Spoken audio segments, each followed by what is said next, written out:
ગઈકાલે મહુવા વિસ્તારમાં ભવાનીનગર રોડે એક શોર્ટ સર્કિટના હિસાબે મકાનોમાં આગ લાગી હતી. તેમાં 3 ઘરના ફેમિલીની તમામ ઘરવખરી તેમજ રોકડ રકમ અને ઘરમાં રહેલી નવી શાઇન બાઇક આ બળીને ખાક થઈ ગયું.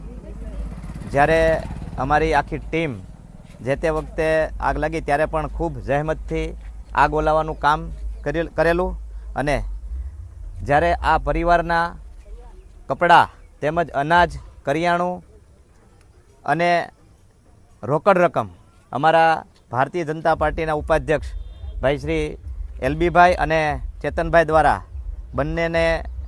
બંનેનો મળીને 50,000 જેવો ખર્ચ કરિયાણામાં અને કપડામાં અને તેમજ રોકડ રકમ તરીકે ત્રણેય પરિવારને 7,000 રૂપિયા ચેતનભાઈ સોની તરફથી આપવામાં આવેલ છે. અને અવારનવાર જ્યારે અમારી આખી ટીમ હોય જ્યારે જે લોકોને દુઃખની ઘડી હોય ત્યારે અમે ખડે પગે ઊભા હોઈએ છીએ. આ તકે આ પરિવારને અમારી ભારતીય જનતા પાર્ટી વતી તેમજ અમારા બધા સભ્યો વતી અમારી સહાનુભૂતિ છે. તેમજ જ્યારે તમારે કોઈ પણ કામ હોય ત્યારે અમારો સંપર્ક કરજો.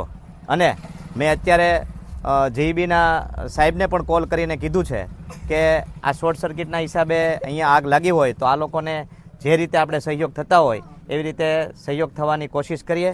વંદે માતરમ. ભારત માતા કી જય.